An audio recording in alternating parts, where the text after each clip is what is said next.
conspiracies, extraterrestrials, the occult. Gather around the lunch table, children. Don't try to get up. He won't let you leave. It's Weird Wednesday with Mr. Streble.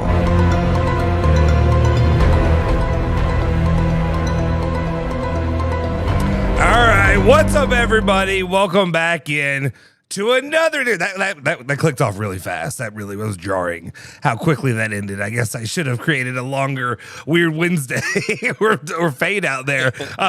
But what's up, everybody? Welcome back into another edition of ESPN Louisville Plus After Dark Weird Wednesdays with Mr. Streble and Anna Tarullo and myself. Before we do anything, though, guys, do me a solid favor. Smash that freaking like button, hit the subscribe button, hit that bell icon to stay notified for all of our latest videos. Go over to the YouTube channel.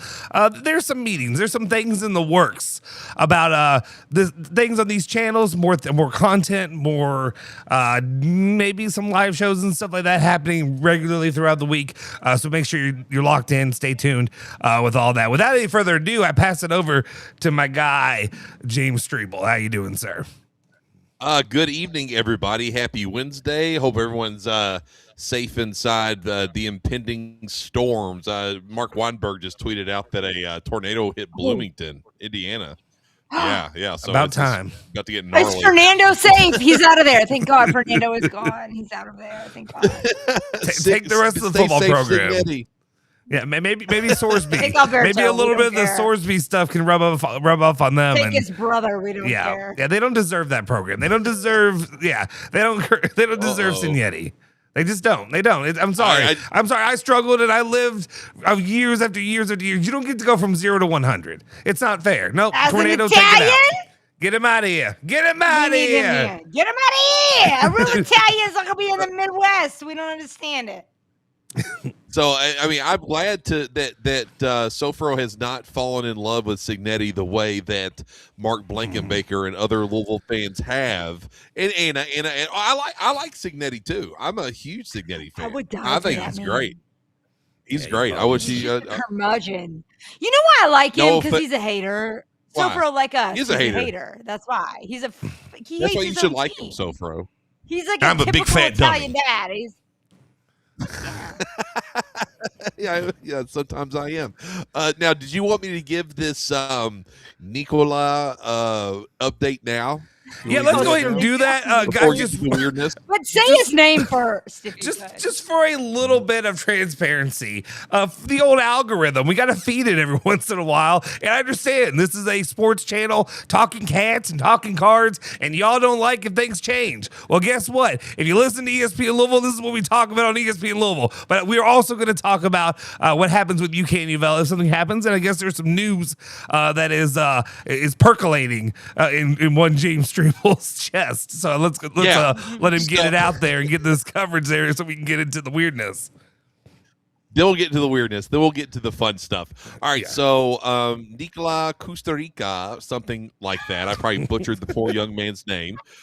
He's a 17-year-old Serbian phenom that has taken FIBA by storm. One of the 2028 mock drafts that I'd seen for the NBA has him as the number 2 overall pick. He's looking to come to college in America. If he does so, he'll have to sign for 2 years because he's only 17 years old. So he wouldn't be NBA draft eligible until 2028. Earlier, I think it was actually later last evening, Travis Branham put a crystal ball in for Nikola to end up at Kentucky and Mark Pope, and that would be a massive boost to his reputation, which is on the rise after the last month or so. But there was winning that offseason, baby. Yeah, it was that there was a crystal ball removal. So Travis Branham has now removed his crystal ball pick, said that he got some bad information and that Kentucky is still viewed as the leader, but there are other teams that are very heavily involved and are a real threat.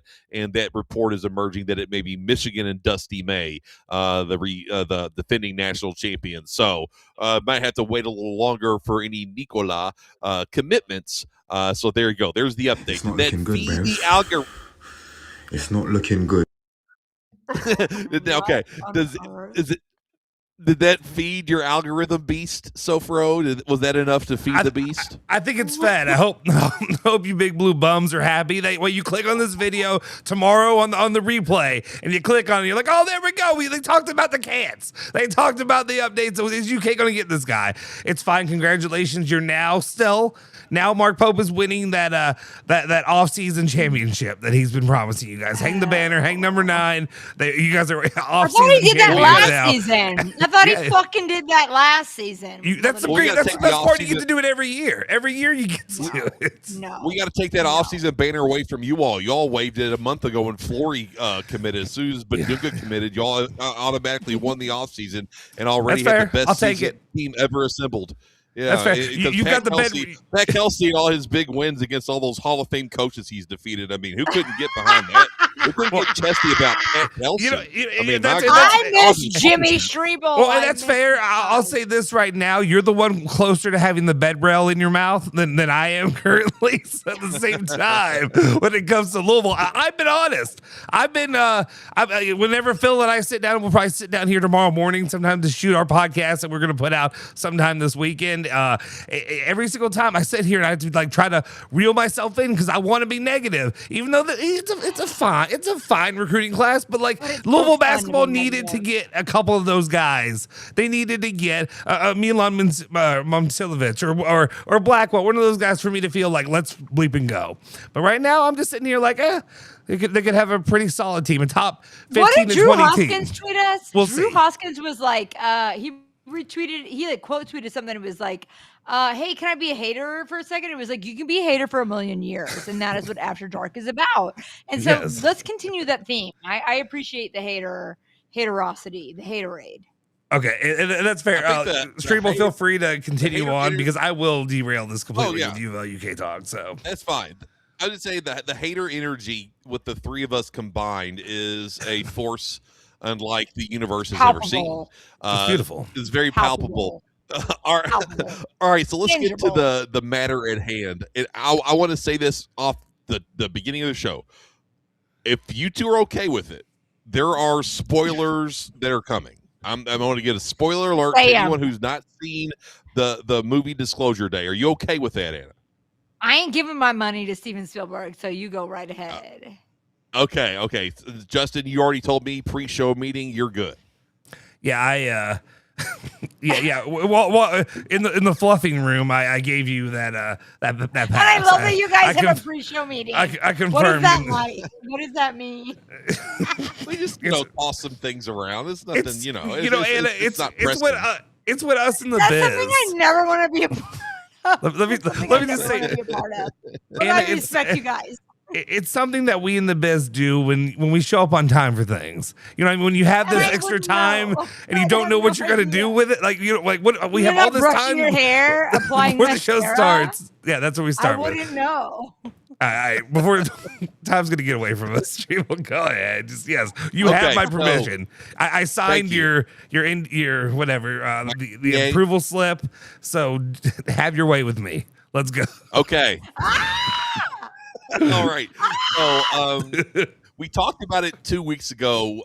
We watched the trailer and then we played some Steven Spielberg clips for his upcoming film Disclosure Day, which came out Friday. It was a massive hit.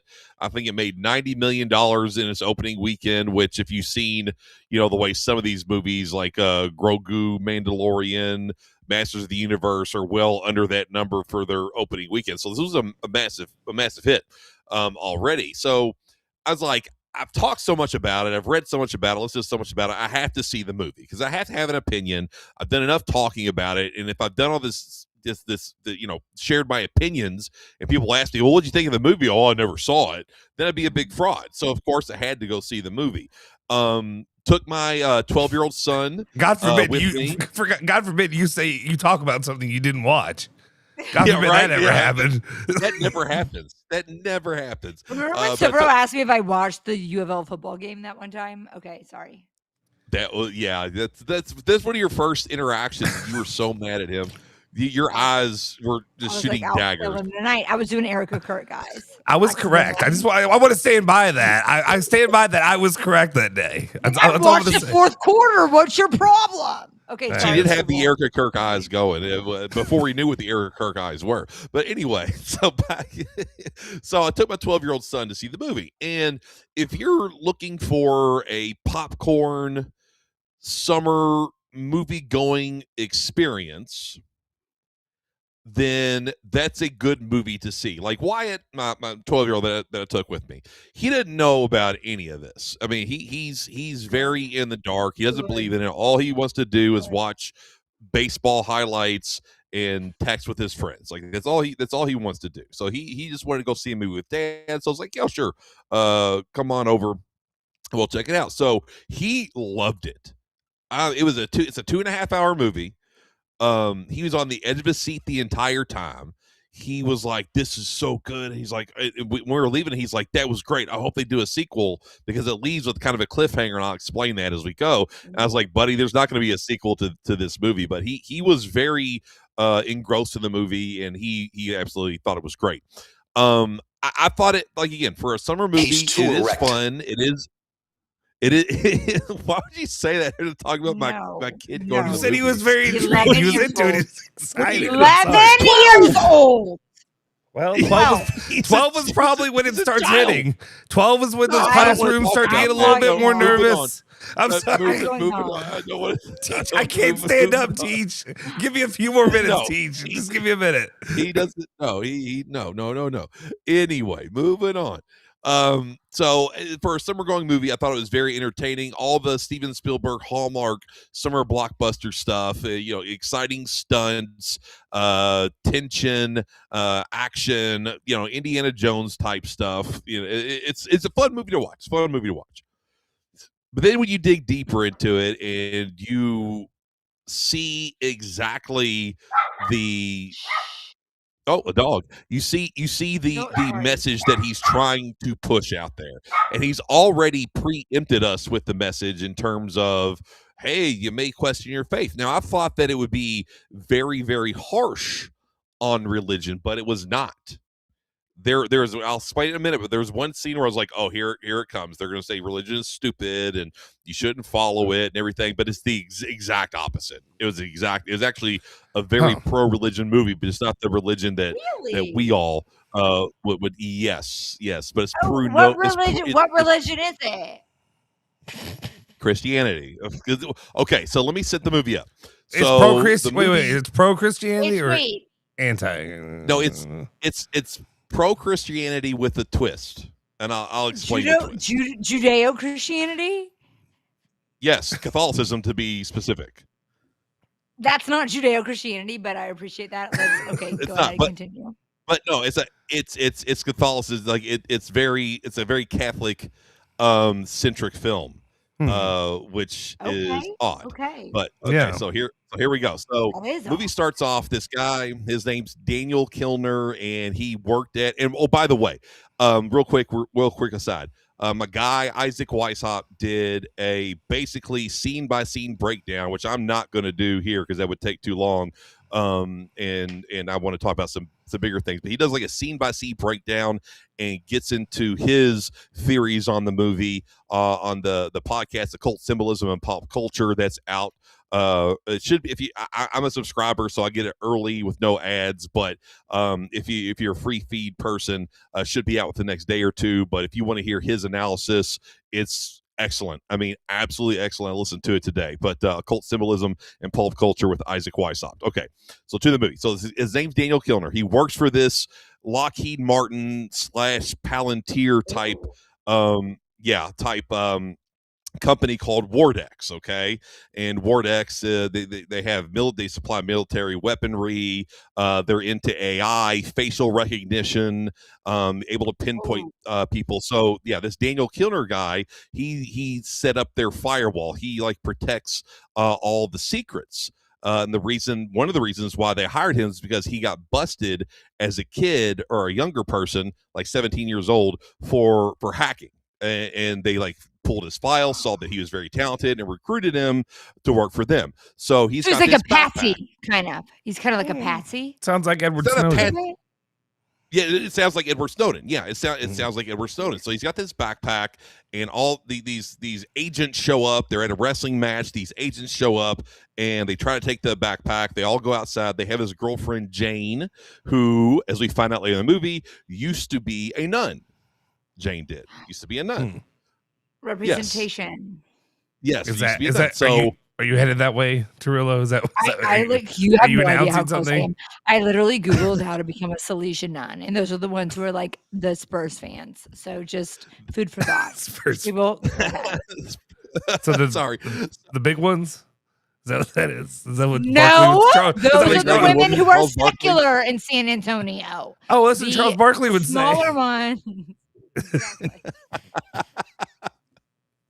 Exactly. Sorry, Streble. Sorry. Go ahead. No, you're okay. So anyway, they're trying to get this backpack. He escapes in fantastic fashion. Like I said, car chases and all that good stuff. He gets Jane, and they're like, where can we go to be safe? So she's like, well, I know a place that they'll never check.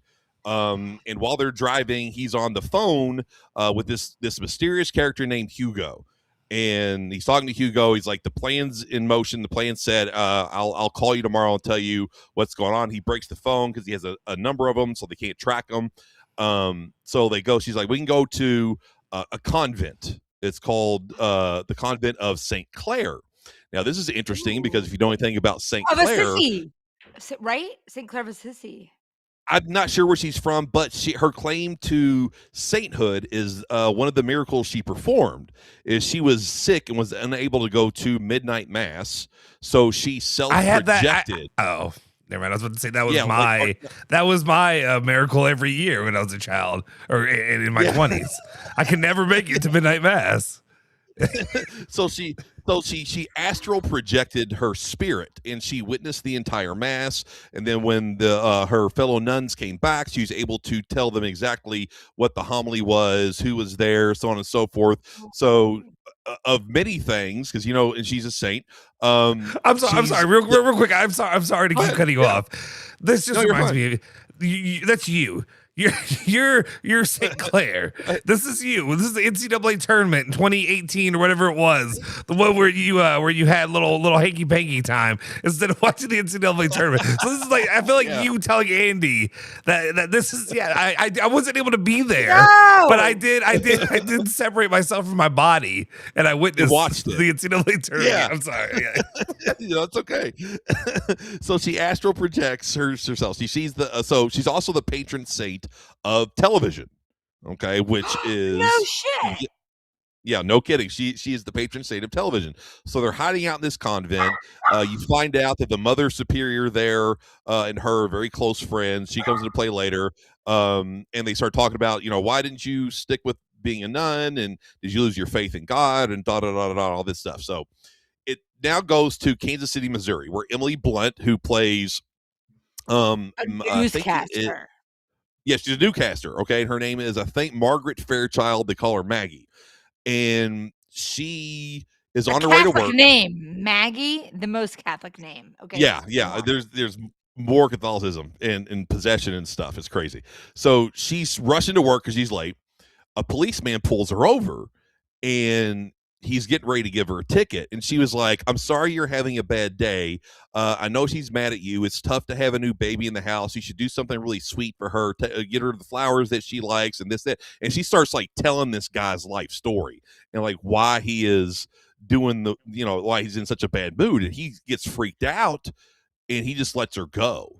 And I forgot one thing. Before she does that, she's in her apartment with her boyfriend. A red cardinal flies in on the table. They lock eyes. Yeah. They lock eyes. The boyfriend shoos the cardinal away. She sits down and immediately just starts speaking Russian fluently out of nowhere. And he's like, how do you know Russian? She's like, I don't know what you're talking about. I was just talking to you. So that comes into play later. So she goes to her job. She gets on the newscast. Bolshevik Blankenbaker. His cardinal flies down. And he says, wow, we're all connecting the dots. Wow. Bolshevik Blank. She goes does her newscast. She's live on TV. And when she starts speaking, it's all in this like click language. And you saw that on the trailer. And she passes out.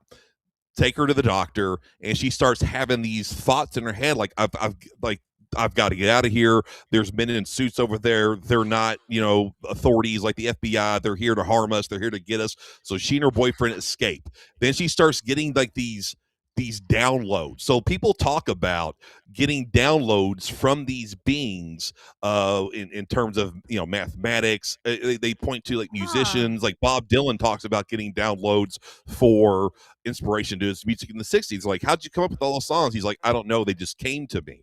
Artists in medieval times and the Renaissance, so on and so forth, just talking about just being able to just pull this kind of out of the ether. Like it's not them doing it; they're getting it from some other source. So she's encounter I've had with like the Holy Spirit. That's what it feels like. So I get that. Yeah.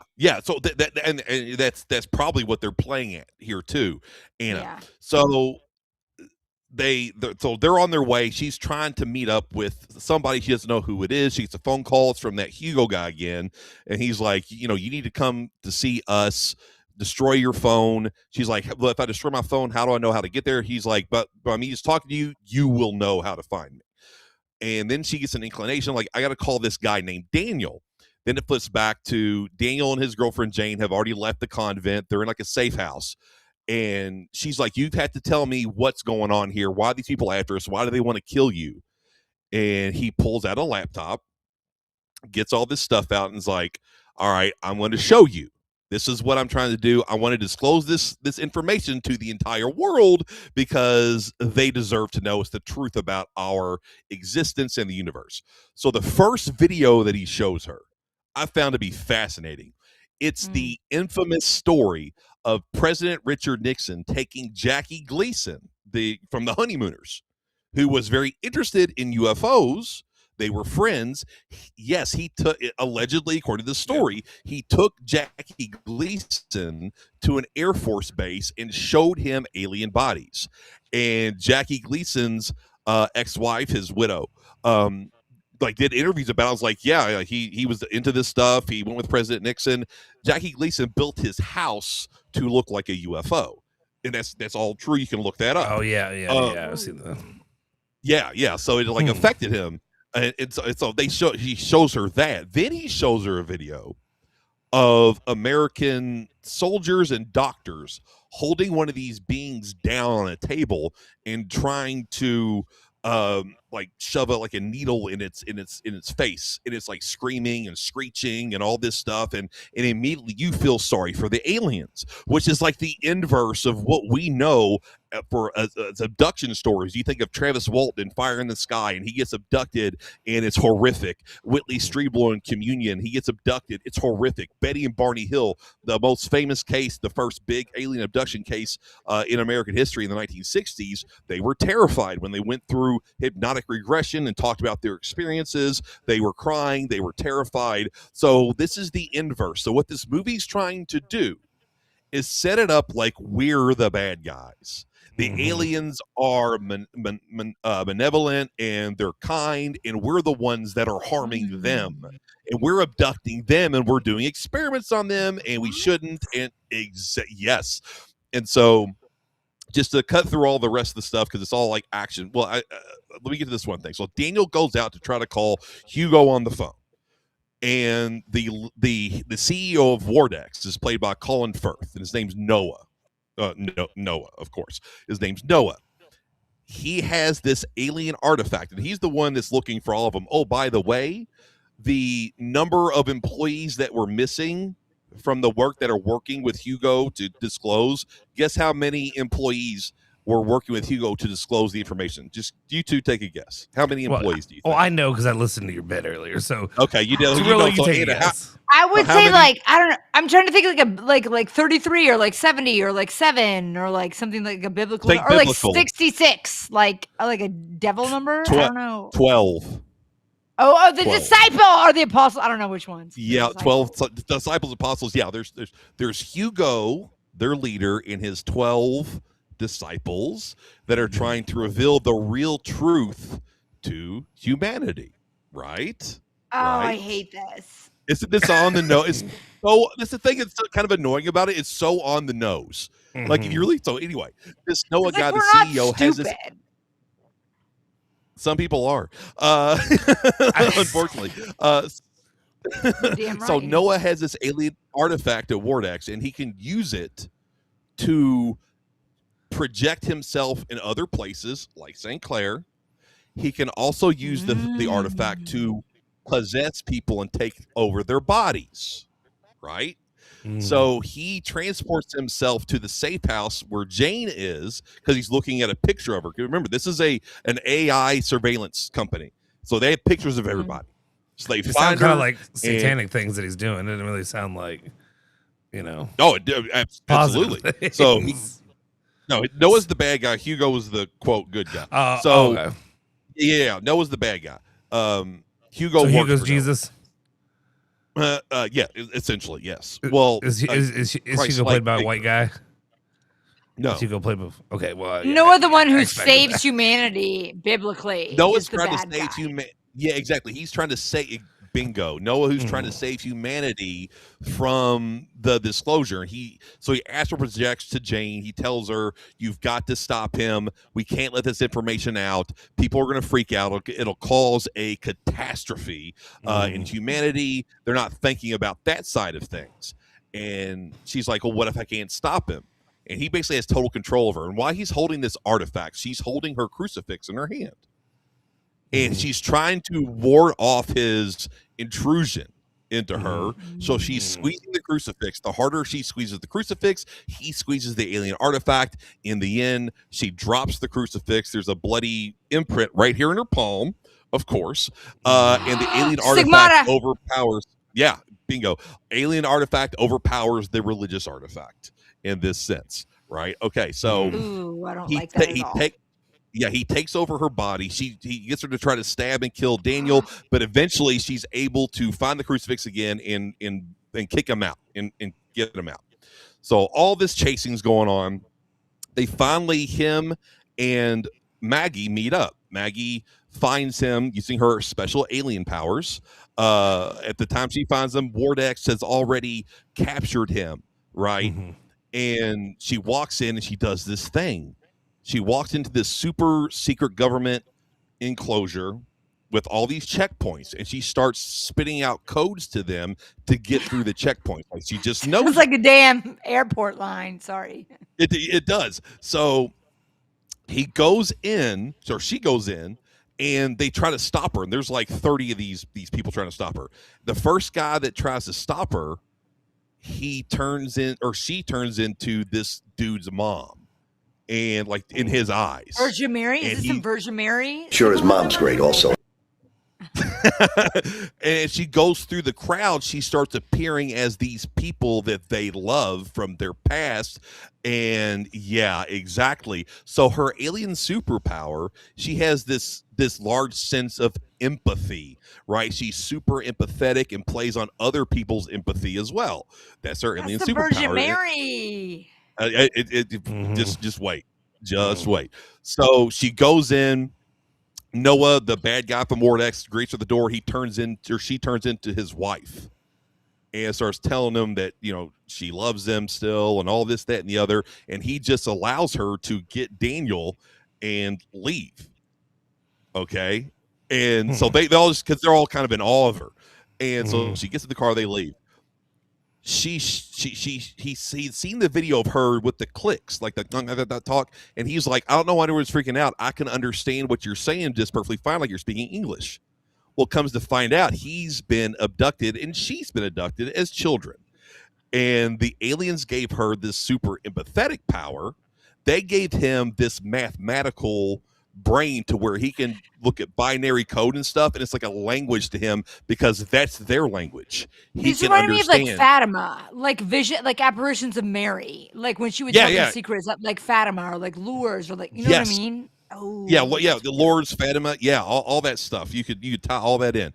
So they realize that they kind of know each other. So they find out where Hugo and the 12 disciples are hiding in this warehouse. And they walk in this warehouse, and Maggie sees her childhood home, which they reconstructed for her. And she's freaking out. And this woman comes up. Here's where it is. She sees Maggie. This woman comes up. She genuflects in front of Maggie and does the sign of the cross right in front of her. The one person you got to answer to in life is God. That's right. Thank you, Rick. Thank you, wise Rick. So she does and then Maggie freaks out and she's like, I don't want to be anybody's religion. I'm nobody's religion. And she runs into the house. They follow her in there and she's like, why did you rebuild my childhood home? And Hugo tells her, because we're trying to recreate the experience you had when you were 10 years old, and we want to retrieve that memory. It'll make you more powerful, and it'll make Daniel more powerful too because he was there. So they sit them in her room. They have one of those artifacts. They've been smuggling it the entire time. They both hold on to it. Daniel and Maggie at the same time. They're transported back to when they were 10 years old, right? They remember the experience. So she's in her bed. She hears something as a 10-year-old child. She's scared. And she said, I started to sing my song, which ends up being a Disney song. At first, when I heard it, I thought it was, When You Wish Upon a Star. But then when I listened to Isaac's podcast, it's called One Day My Prince Will Come. Oh, yeah. That's Tchaikovsky. That's a Russian. Wait, I have.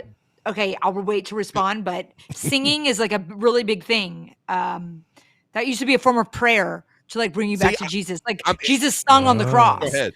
Like he sung to God, like on the cross. Like yes. Like is that like Russian Orthodoxy? No, no. That goes back to Aramaic. Like that was like the most like beautiful like form of prayer was singing, to be able to like reach the ethereal. And like if there's a group of people, like if you all start singing together, you automatically go into harmony. And like if you stutter, like it like calms this part of your brain that like you don't stutter anymore when you speak. It's like Yeah. It's like the deepest, most like meditative form of prayer is singing. Like when Jesus was calling out to God, like in Gethsemane, like in the garden, and also on the cross, and begging him, like, can there be any other way? Like he was singing, and like it's like the deepest form of meditation to the divine is singing. Which makes sense because we hear about that with singing yourself into ecstasy or dancing yourself into ecstasy, and then and what was one of and David, going back to the ancient times, David he played the lute and he was a great singer, and that's why Saul took him into his court, not only because he slew Goliath, but because he was a great singer and poet as well. So many people, and he wrote the Psalms, right? According to Christian theology, David wrote the Psalms, right? And Psalms are songs. So so they're having this experience, right? And a stag or a deer walks into her room, and it's like a deer, a fox, and a cardinal, and they take her to a house. No wildcats. Only cardinals, no wildcats. Yeah. So they take her to the house that she calls the Hansel and Gretel house, right? So they take her to this house. She goes in. She's laying on a table in a lit room. And it does this is actually a really, really cool camera trick that Steven Spielberg did. The camera goes from one side of the stag and it follows it all the way around to the other side. And you realize that it's one of these alien beings standing over her. And they disguise themselves as animals as not to scare them. And there are stories of these beings, whatever they are, appearing as animals. Owls is very popular. Cardinals very popular. Stag very popular. Butterflies stag would scare the shit out of me if I was a child. But those I've seen it. I've seen the commercials. With those horns and all. Yeah, no, I'm good. Maybe the cardinal. She realized. So she hears whimpering beside her, and she turns and looks, and it's a little boy. That's Daniel, and they put these weird artifacts in a circle over their heads, and that's how they gave them these gifts, right? And so she comes out, she's like, I know my purpose now. That's our whole thing in the movie too. She's trying to find her purpose. What's my purpose? Well, because she wants to move from city to city. Now she knows her purpose as a human being. So they go back to her news station, and she walks in, does her little alien magic trick on everybody, and convinces them to let her go on live TV and do a special report. And while all this is going on in the background, guess what? The world's on the precipice of World War III. Nuclear weapons are getting ready to be shot between America and North Korea, because we all know, when do the aliens really show up? We're about to blow each other up and destroy ourselves. They go to nuclear sites and nuclear weapons and shut them down all the time. So that's going on in the background. You don't think Spielberg could have taken a minute to maybe update that a little bit? Maybe throw Israel in there, maybe throw Iran, maybe make it a little bit more on the nose. Iran and their gorgeous men's soccer team. I don't know. Could have been part of the plot.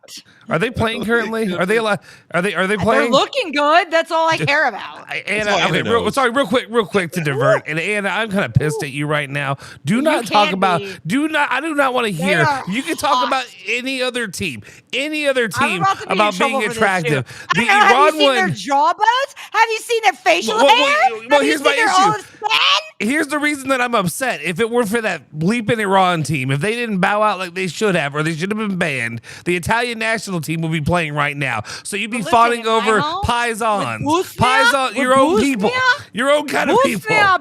You don't think that was a huge main event in my home with my Bosnian brother-in-law that they beat Italy, and my sister was saying "we" in terms of Bosnia? We almost had to excommunicate her. That's disgusting. No, it was. Yeah. She said "we." We were like, "Pardon you," and pardon your mouth and your language. No, we. Yeah. Anyway, Zaniolo, Chiesa they didn't add up. I know nobody cares. All right, go ahead. Go ahead. All right. Thank you to the Ghost with the Most 420 for the $2 super chat. We appreciate you. Thank you so much. I don't know who you are. But he says, "Great show as always. Love to my future ex-wife Anna T." And I thought you were my cousin. It might be. It might still be. It might still be. You never know. Real quick. And then Walt Nicholas, our member. And guys, if you're in here, if you're watching this, if you're enjoying the stuff we do here, do me a favor, hit the like button, go to the YouTube channel or Facebook, wherever you're watching this shit. Hit the like button. It really helps push it in the algorithm, all that kind of stuff. But Walt Nicholas, who is a member, shout out to our members. Thank you for the support that you bring. Talking C.S. Lewis and George Lucas all talk about channeling their stories at times, like tapping into an Akashic field. But I just also never noticed that his avatar is Jesus crossing up Satan. I didn't realize that's what it was. Holy shot, baby. Yeah, I never noticed that. You did right, brother. I love that. Good stuff. All right. Sorry, continue. All right, so no, you're fine. It's almost over. I promise. Then I'll explain the Gnostic meaning behind all this. I have so many thoughts. She goes on live. I'll let y'all respond, and then I'll go into the Gnosticism portion. So she goes on live. Everyone is watching World War III unfolding, but her and Daniel have set it up to where they're feeding the disclosure videos into the feeds. And once that starts happening, TV stations all around America start picking it up. It's like, what the hell is this? And it goes global after that. Everyone shows scenes of people on the subway just looking at their phones, watching this. People stopping in the middle of the streets, just watching this on their phones. Like, everybody stops is watching this. So it's actually, this is the coolest part of the movie, because it shows all the disclosure stuff, and it's actually very well shot, really cool technology, looks intimidating as hell, some of it. So they go through some of the famous UFO cases, like Roswell, of course, that's what it starts out with, Kecksburg, Pennsylvania, and it shows like them dragging out alien bodies. There's a really cool scene of like a fighter jet going through the sky. This vertical UFO pops out of the clouds. I mean, some of it's really, really cool. So they're watching all of this unfold, right? And at the end of it, they bring in a live alien being from that Hugo had smuggled out of Wardex. And the live alien being stands up. It's about Sean Hannity. Probably just kidding. It's like 7 or 8 foot tall. It's old. It's kind of infirmed. It doesn't move around well. It motions Daniel over to him. He clicks in Daniel's ear for a few minutes. Daniel then whispers to Maggie the translation. And she walks in front of the TV camera, stares at it, and says, "Listen." And the movie cuts off. You don't get to hear what the big Ray said, but it's very important that she looks at the camera and just part, the word listen. So what are we supposed to listen to? We're supposed to listen to all this disclosure mess happening around us right now, and to pay attention to that and not pay attention to all the other things that are going around. See, that's the other side of it that people don't get. Everyone's like, they're doing this UFO disclosure stuff to distract us from the Iran war and the Epstein files. Well, what if it's the opposite? What if all this stuff is trying to get us not to pay attention to what's happening in terms of disclosure, and it's just getting people more ready for it to happen? So I'm interested to hear your all's thoughts on the movie, and then we'll wrap up with what we think's going on here, and I'll explain what Gnosticism is. Go ahead. Can I go just like really quickly? Now that you described the plot, I totally understand that.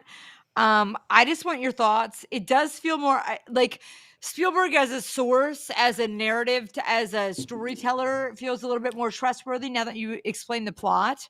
But I want to know your take, that you've seen the film, that you've watched it, going back, revisiting his quote about how, it's not science fiction. This film isn't science fiction.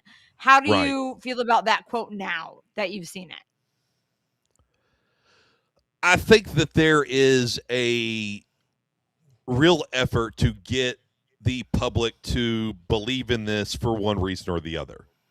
What do you think the reason is, though? Like, coming from the film, you personally, not speaking for everybody, but like you personally, what is your take of like, what is his motive for the film? I think his motive is to, as I've stated before, is to start a new kind of UFO religion, that these malevolent beings are really the good ones, and they're going to shine light of knowledge on us, and they're going to help us out, and that we all need to pay attention to these signs and these symbols that are being shown to us. Kind of like he's being kind of like the alien prophet here, I guess. So like still untrustworthy, you would say? I'd say it's I'd say it's untrustworthy in terms of what he wants you to think the message is. Okay. But I think it's trustworthy as there's something to the timing of this, there's something to the content of this that makes me think that I really do think he knows something, and he's showing us some of the things that he knows. Okay. Wait. Why do you think he knows something? Because he's been in bed with the government. He's been doing this since the 1970s when he directed Close Encounters of the Third Kind. I mean, he's in with all those invisible college people like Jacques Vallée and Gary Nolan, and some of these so we're on the same page, I do think. So Jacques Vallée helped consult on Close Encounters of the Third Kind. The French scientist in the movie is basically that's great. Yeah, right, because Jacques he back in the 70s, Jacques Vallée, he still is today, still alive. He helped create the internet. He's kind of like one of these polymaths that's good at everything. He helped create the internet? Yes. And he's a big UFO researcher. And when I think I talked about this before, if not, if I did, I apologize. But that's that author I've been talking about, Diana Pasulka, that writes these like UFO. Yeah, he's the guy that she was in his library, at his personal library at his home, where she found the angel and the demon books, and he was like, if you understand those books, you understand what's going on with UFOs and UAP. It's that guy. So Steven Spielberg talks to him and knows him. Of course, he's French too. Like they're of course. Of every revolution that was predatory to humanity, was in France. Started in France, Okay. Interesting. I don't like any of this. I don't like the switch in demeanor and the switch in almost belief that Streble seems to have done in the last week. Because it feels like you came into this movie, you watched it, and he's you just kind of out. Yeah, you just directly into your veins is what it feels like. It feels I'm not saying I like the message or like what it stands for. But I feel like you're buying into it, or you believe it. No, you believe what he's saying. Because the least trustworthy thing in the entire world to me has ever been Like Hollywood, like fucking Hollywood is gonna tell me that, like, you know what I mean? Like, all this is the reality of your circumstances. Justin, they Trust already us. do. They've been telling you your entire life what you should think and what you should believe. Like the Titanic, cool. like fucking the movie Pearl Harbor. Yeah, You think any of that? It's all they've been doing this forever. That's the purpose of Hollywood. The purpose of all Hollywood. fake fiction.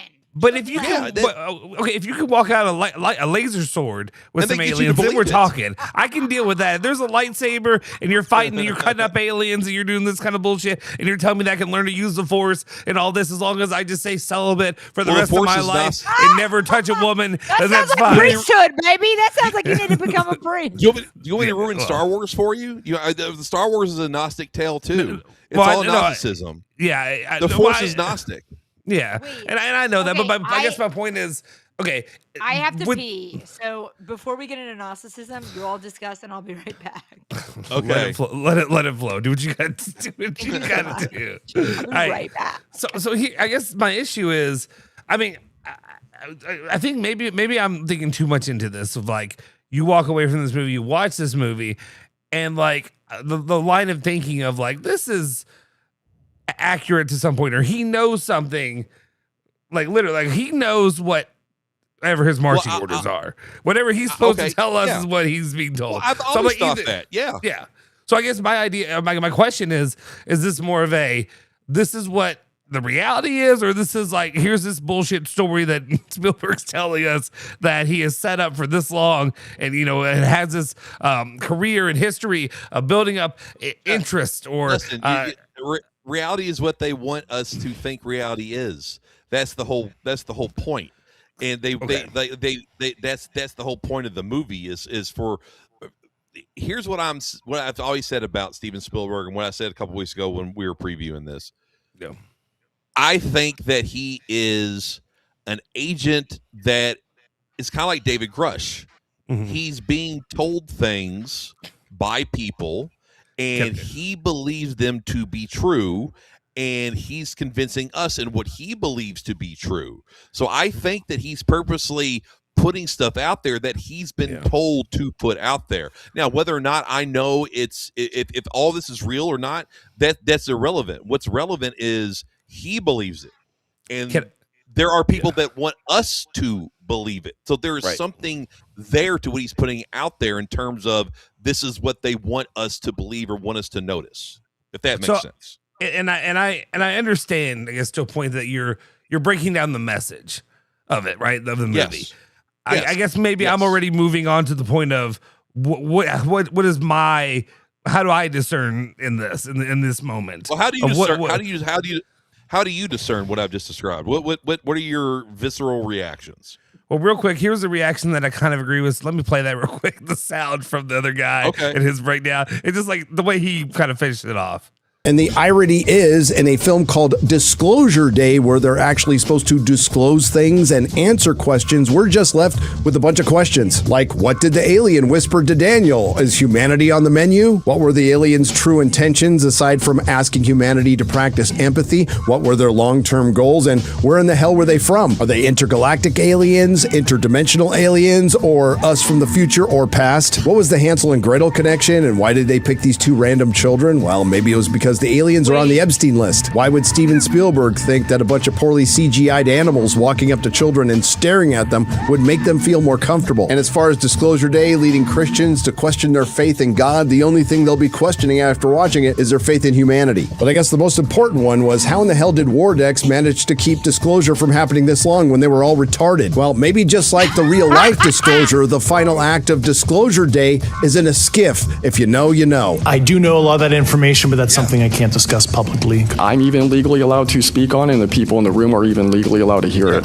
Anyway, I'll cut it off, but that goes on for a bit with just replaying the guys you referenced and all that. There was like so much like Jesus, gospel, religious themes about empathy and like asking us to have empathy. Like that's like essentially like the gospel of Jesus Christ is coming down and asking us to have empathy for the weakest among us, the most suffering among us. So it's like, I don't like, something about it feels really icky to me that those themes are being played on and not in like a very obvious way, and like a sneaky make you question everything way. I don't know. That's my 2 cents.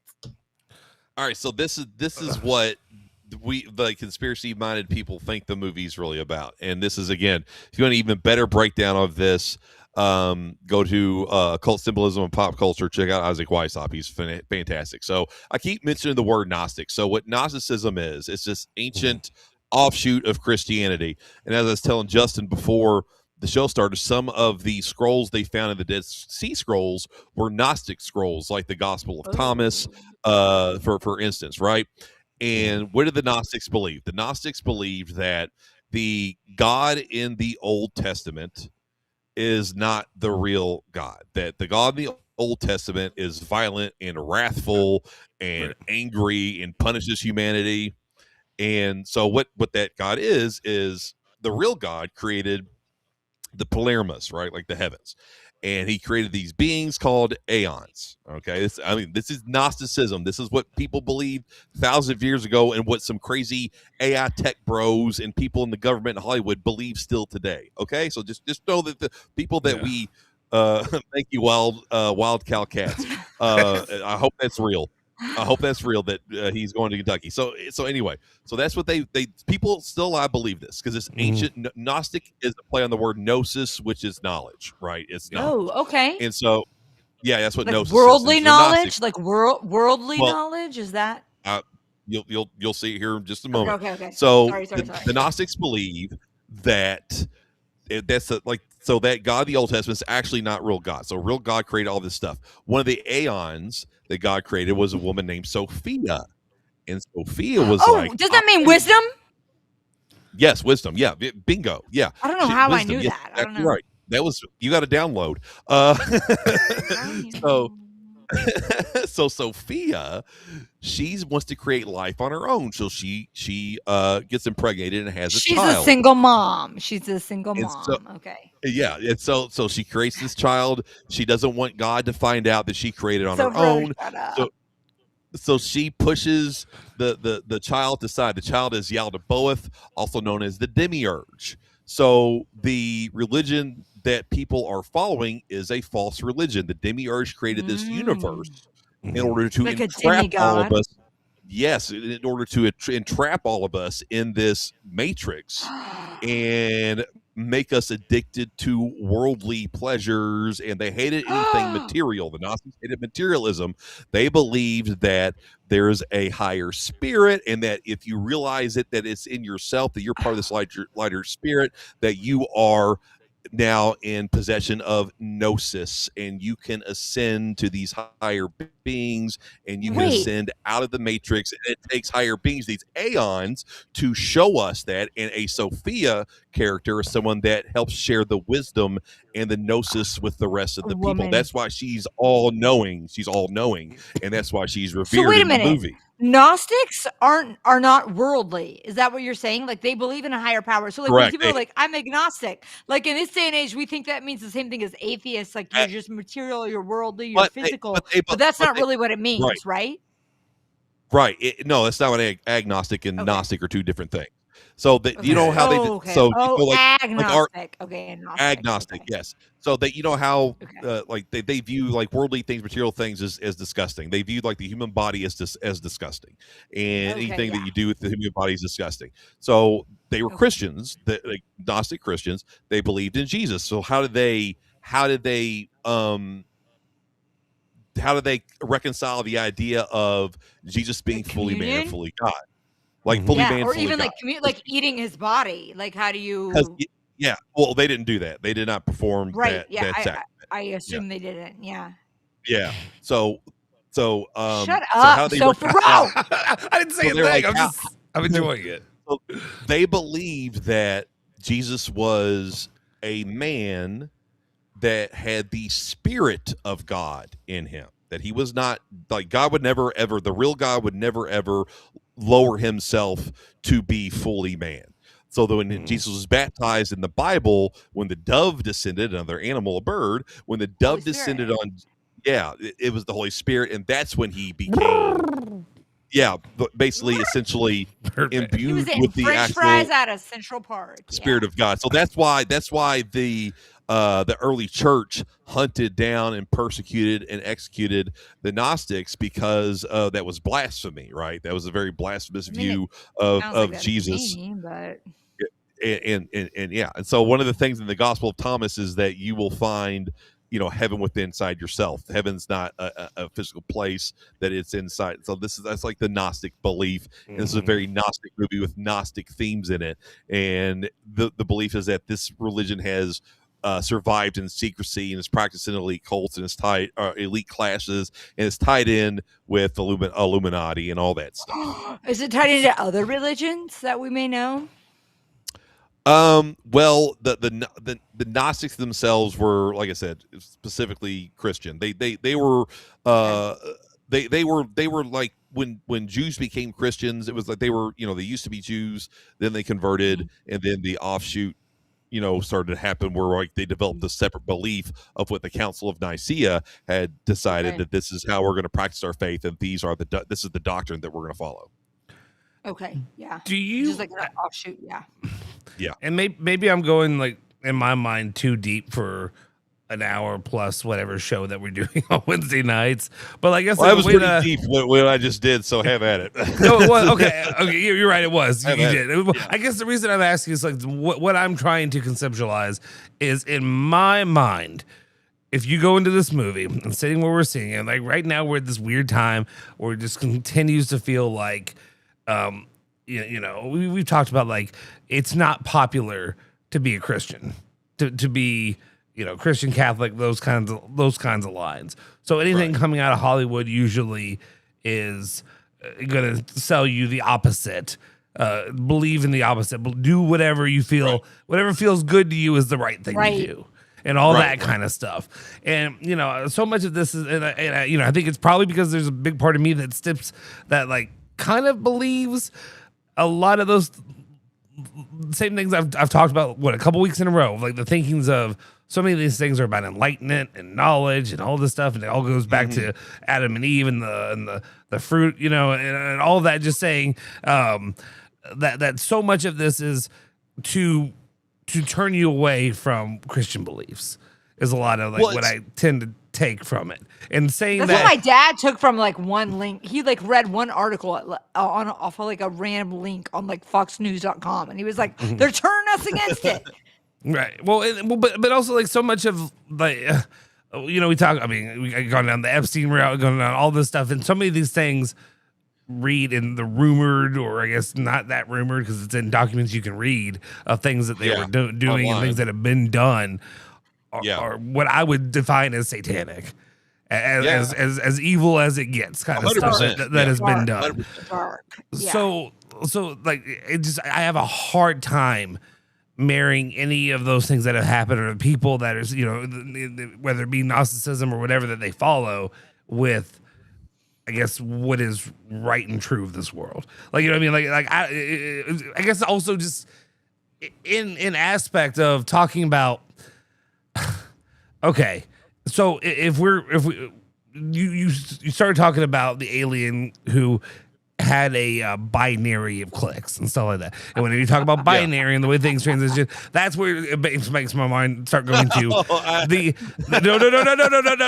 no, not that. Sorry, not that. But I'm talking about like sorry, binary is done like ones and zeros and all that kind of stuff. Yes, he's talking about numerical data. Yes, not. Don't use Soforo. There's no telling. Sorry.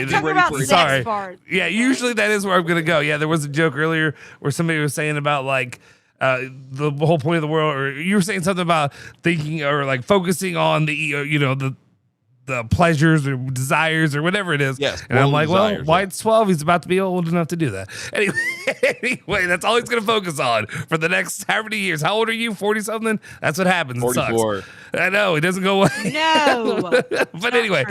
Anyway, but I guess, sorry, getting to the point of what I'm trying to say. When you talk about the binary and all that, it makes me think of like the Matrix and all the theories of being in a what's it called? And we're in a prison planet. Huh? Well, Prison Planet? Planet. Prison Planet, or an idea that it becomes part of a. It's all not an illusion, but what's the word? Why am I blanking on the word? It's all it's all virtual. It's all it's not an illusion, but it's a virtual reality that we live in. That kind of thing. The Matrix kind of stuff. Yeah, and that's a really good thought by you. The fact that he's able, that's a really good thought. The fact that he's able to speak the binary language of the alien beings means that they hold the key to get out of the Matrix. And exactly. That's but shouldn't it just be Jesus Christ though? Like as a Christian, what you believe, like it should be. Well, Jesus he wasn't. Christ He was like according to the Gnostics, he wasn't. He was like an emissary trying to come and shine the light to show people that he wasn't there to die for people's sins. He was just there to tell people the true way, and that they killed. Which is like what? But that's what that's the gospel though. Like as Christians, we're like the gospel is the truth and the good news. It's both at the same time. Yeah, so it's like it's weird that they're like playing that as aliens, like as aliens taking the part of like Jesus Christ. Like I think that's they had the real truth. When you they had the real I think truth. that's a little bit more evil than it appears on the surface. And that's what that point made by Justin, which is really good point. That ties into the Gnosticism too, that they believe that the demiurge has us trapped in this prison matrix, and that these ascended beings, if we can talk to them, they can help us break out of it. And that's what I've been trying to say, that this UFO religion is what's being pushed, that this is going to be the. As a Christian, that should be Jesus. Like that's what helps us break out of the Matrix. Like, so it's like it's such a demonic thing to like think of that as like an alternative, like a scientific alternative. That's kind of how I've been sitting with it as we've described these movies and these things being kind of like indoctrinating people. You talk about it's been happening for decades and since the creation of cinema, probably since the creation of any kind of media, books. And that's all why these cinema kind of was created. And that's why for a long time the Catholic Church were the only people that were able to read and discuss the Bibles, because they're the only ones. Yeah, they want that's why it was in Latin. So when they were in Germany or England or France, they couldn't read it and translate it. Only the priests could, and they could. Because if you think about Latin, like this is so cool when you think about Latin, like how it is like the language of law too. Like you think of like ad hominem and all these things, because it's not a language that is still growing and still evolving. It's not still organic. So like the meaning is the meaning. Like culture can't change the meaning. And like if you think about like exorcisms or whatever, it's like they use Latin because like it doesn't change anymore.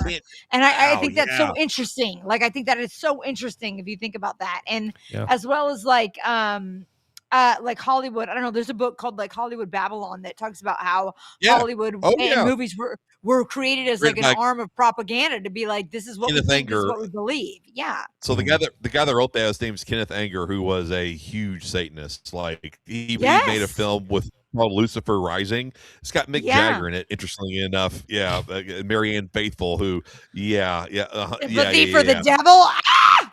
Like and I'm not trying to. And I know every step of this, like, it ends up becoming like, it sounds like we're Bible thumping over here, but like the reason the reason it's fascinating to me too, though, is like when you talk about, we'll go back to the binary part again, and you talk about people having these ways of being these talents of playing music. You talk about how music affects people and how it can turn people. You talk about I like Blink-182. You go to their show though, and they're like perverting, and they're like talents. saying "Hail Satan" and all this stuff while they're playing, songs about getting lucky at the rock show, and stuff like that. Yeah. And it's just, there's little things though too where you talk about the binary. You talk about how things can be like learned, recognized. Say this guy is understanding the language of these animals, and it's like, okay, or not animals, aliens. But then it's like, okay, well, maybe that's how in this like you can conceptualize. That's how.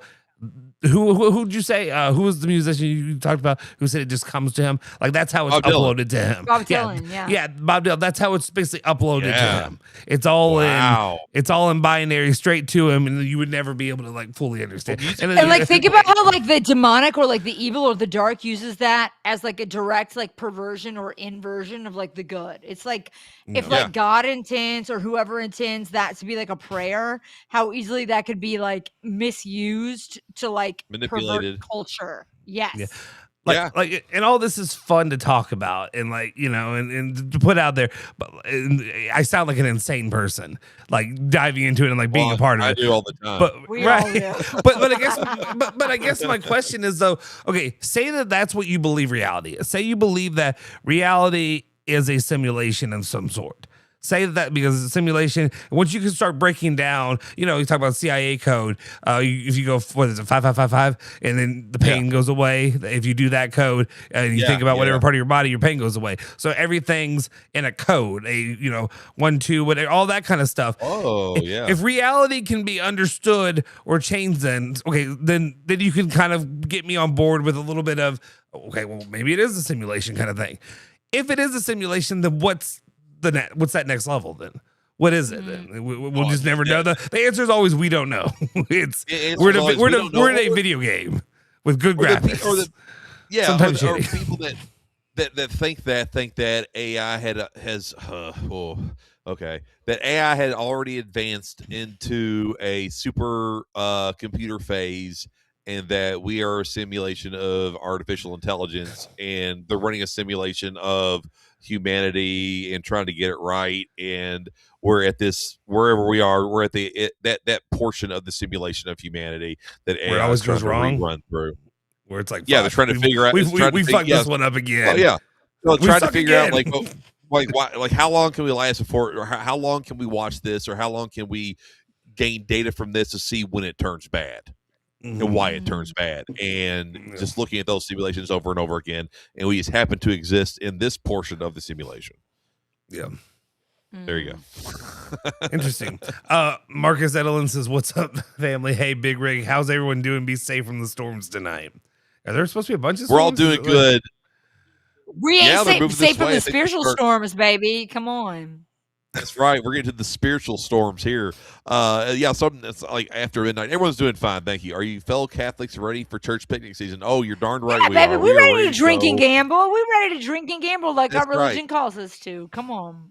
The St. Paul picnic is this weekend on Dixie Highway. So if you want to go check it out, it's one of the biggest in the Archdiocese. Y'all got rides there. there? Y'all got rides? Yeah, we got rides. Oh, rides, live music. Yeah, absolutely. I won't be there though. I'll be in Bowling Green with my daughter. She has softball in Bowling Green, so I will be there this weekend with her. But she's a rock star, so Dad's got to go support. I don't know how you do it. Like it's funny. I've been talking with where I work now, and one of the discussions has been like because the person the councilwoman I work for, her son is going into like middle school. And they're like, now everybody's doing the travel ball stuff. And she's like, I don't have fucking time to do this. Like, I don't have time to do it. And I'm like, I don't know how. I don't have time to do it. Like, I just signed, Luca just signed up for football. His first week of football conditionings this week. He didn't go into it. So his first week next week. Also, okay, can I have a take real quick? That is absolute bullshit. Yes! I didn't know that this bullshit existed. So when you're 5 to 7 or 8 years old or whatever it is, in Streble, you probably know this because did your kids play football at all, or did they ever do any of that? Yes. Okay. Yes. So did, yeah. I didn't know the Mighty Mites League. I didn't know that's what they're called. Oh, but yeah. In the Mighty Mites League, if you are over 75 pounds as a kid, you can't run the football because it's not fair. Because the game that is not they turned the game into the softest game ever. I've been hyping Luca up because he is just good. I was like, buddy, you're just gonna run, roughshod over these guys. Like you're good to go. And then they got there and they're like, oh yeah, he can't run the ball because he's larger than the other kids. And I'm like, so bad. Oh, he's a monster. I'm like, he's larger than these kids and he's 2 years younger than most of them and he's bigger than them. And you're not gonna let that kid try to run over these kids. Like, yeah. So I'm a little bit upset for him, but he's going to be happy to be he's probably going to be a lineman, and I kind of expected it. Yeah. So get Justin Jeffries and Streble to give him some lessons. Get Godby in there. We'll just have a clinic. Yeah. The three of them. Yeah. The round table clinic, round table football team. Yeah. Well, both those guys would do that. They're that nice. We would help your son out with his J steps for sure. But yeah, I was never able. I'm like Luca. I was never able to run the football my entire little league career. I always had these put a big X on the back of your helmet. Yeah, these put a big X on the back of your helmet, and if you gave a lineman with an X on his helmet the ball or threw it to him or something, now I could pick it up if it was fumbled and I could run with it. I could do that, but you get a penalty. You get a 15-yard penalty if you did that. Yep. That's not fair. I was discriminated against. So when we played, when I was in middle school, we played in West Middle in Shelby County. We were undefeated all 3 years, and then Shelby County you mix with the other side, and then you kind of become a mid school by the time you get to high school. Yeah. But West at that time, we were good. But one of my good friends, Taylor Payton, was like in middle school, it was like 6'5". Pushing 3 bills or whatever in middle school. So we were just sitting around looking at him like, while we're having fun with this, why the fuck doesn't he just run the ball every time? Like, why don't we just have him run it up the gut every single time? And then, so that's what we started doing. The little kid that weighs like 90 pounds or whatever is going to try to tackle him. It's going to be bad. But it's That's great. why they do it. Yeah, I know, I agree with you, but that's why they do it. That's their explanation. They don't want these guys like me that were bigger than everybody else when I was in middle school. But doesn't it change by the time you get to high school? I don't feel like the level of change is that but big. in their mindset, I guess it's they can all catch up to his size by then. And I'm like, that's not. I don't like it, though. But to me, like that feels unfair. My wife and I had an argument last night about it because I was like, this is soft. This is soft as baby bleep. And I'm like, it's not fair that he's not allowed to do it because the way I look at it is right now he has a moment to be out there. Soft as hell. But he has a moment to build up confidence in himself with his size. But instead, it's going to be viewed as a negative, and it's going to be like, hey, you're big and strong or whatever. But guess what? You just have to stand there and block for people. And you got to protect and do whatever you're going to have to do. It. Why are you making the kid feel bad about what his natural gifts are? Like, how about just as much as the children who are behind? Like, he can't help that that's his size and his stature. Like, why are we punishing him for that? I don't like that at all. He'll like it when he gets his first pancake block. When the first time he snatches a kid into the ground and they score a touchdown, running off his backside, just bam. When he gets his first scholarship offer, he gonna like it a lot. Yeah, that's good. It'll probably prep him better for the future anyway, because that's probably what he's gonna be doing. So at the same time, but big now. That's still annoying though. That's very that would piss me off. Yeah. A little bit. But anyway, sorry I brought that up and derailed it completely, but I just had to. I was good. It's valid. It's valid. I added a little brevity to the heavy subjects. Well, it's 11:20. If you guys are ready to wrap up and take it to the house, we can do that. We've been on a while now, so what do y'all think? Yeah. Ready. She was like, I'm ready to go to sleep. Please, can I go? Can I please leave? I still have to do a show tomorrow too. Real quick, I do want to say this. Everybody's in there. Shout out. Thank you all. If you haven't already, do me a favor. Hit the like button. Hit the subscribe button. Go to the YouTube channel. Like, subscribe over there. Appreciate everybody. Thanks for the ghost with the most. Hopefully one day you and Anna will get married, but thank you for the $2 that you drop in every Stranger show. You know what? Even if you're related, it is what it is. Walt Nicholas has gone ahead. Great show, guys. Hey, Rick, what are your thoughts on the latest alien file saying aliens are our future selves? He did ask this a couple times. We'll throw that in real quick. Sorry, but that's a whole. They'll get a whole show on that because of the way the aliens look is like kind of the way we're going. I don't understand why they're not fat aliens. They keep getting fatter, but there you go, Ozempic aliens. So like they don't talk because they can communicate with their minds, or maybe a computer chip like the Neuralink that Elon Musk wants to put in all of our heads. And they have these big eyes. They look like how we would evolve in the future, relying more on computers and machines to do things for us, so we lose like body mass and muscle mass and so on and so forth. Last question off of that. Sure. So we talked about why. I think I brought it up last week, why they're always naked. But in the second part, are there female aliens, or are they all dudes? But also, do they have do we report if they have they have hot aliens? Are there genitalia aliens you would want to make out with? Well, okay, I know Streble wants the Avatar alien. That would be one that he would be happy to be like. I've never seen that. You've never seen Anna? What do you do? I mean, okay, you have a life. You go and see Spielberg in places. I was going to say, what do you do in your life? And then I realized she has a real life. She's got a much better life. She lives a different life than we do. But I don't. I really don't. Yeah, I work all day and come home to my children, and that's what I do. That's basically I work all day and Yeah. come home to my dog. Anyway, we'll save it for another time. I just wondered, where's the let's do that. genitalia? Where's the genitalia? Well, we don't- Streble? By that That's all time, we I don't Show need it. me 'cause your it- alien parts. in the future, we won't need it because everybody's created In a lab. Oh intravenously. my god, IVF. Oh my Yeah. god. There you go. So we'll leave on that one. Oh, actually, I want to read this. My 5-year-old told me he wasn't from here the other day, so there's that. That's a little freaky, Where you Jack. from? That's a- Streble? Dixie Highway? Where you from? Let's go. All right, guys. Thank you all, Okay. everybody, for tuning in. As always, if you haven't already, you. again, I'm gonna keep stressing: like, subscribe, all that good stuff. Tune in.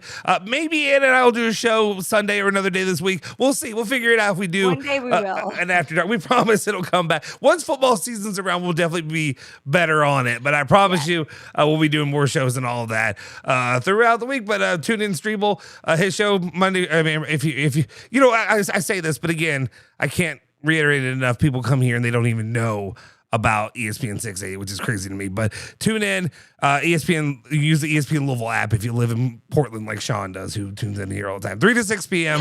on ESPN Louisville, and that is Eastern Standard Time. All right, guys, we will see you all next time. Peace. Peace.